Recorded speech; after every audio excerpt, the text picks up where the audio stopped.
একটি সুখ সংবাদ ঐতিহ্যবাহী মোগরা হক্কানিয়া দরবার শরীফের বর্তমান গদিনীশীল পীরজাদা মাওলানা মুফতি খায়রুল বাশার পীর শাহ হুজুর কেবলা অদ্য দুপুর 12টার সময় খরমপুর দাখিল মাদ্রাসা শিক্ষকতা অবস্থায় ইন্তেকাল করে আছেন। ইন্না লিল্লাহি ওয়া ইন্না ইলাইহি রাজিউন।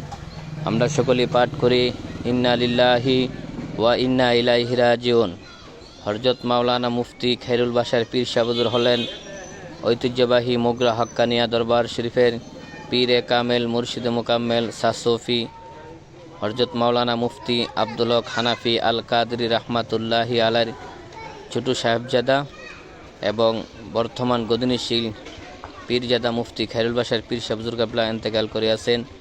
হুজুরের জন্য সকলে দোয়া করবেন, আল্লাহ রাব্বুল আলামিন যেন হুজুরকে জান্নাতের উচ্চ মুকাম দান করুক এবং বিশেষ করে অত্র এলাকার আহলে সুন্নাত ওয়াল জামাতের একজন সৈনিক হারাইলাম এবং আহলে সুন্নাত ওয়াল জামাতের অত্র এলাকার চোখের ছায়া পড়ে গেছে এবং বিশেষ করে সকলেই দোয়া করবেন আল্লাহ তাআলা যেন হুজুর কেবলা পীরজাদা মুফতি খায়রুল বাশার পীর শাহ হুজুর কেবলার কবরটার যেন জান্নাতের উচ্চ মুকাম বানায় দেয় এবং কবরে শোয়ার সাথে সাথে যেন আমার দয়াল নবীর সুপারিশ নসিব করে এবং নবীকে যেন চিনতে পারে আল্লাহ যেন সেই তৌফিক দান করুক, আমিন। এবং হুজুরের পরিবারের সকলকে যেন সুবরে এখতিয়ার করার তৌফিক দান করুক, আমিন।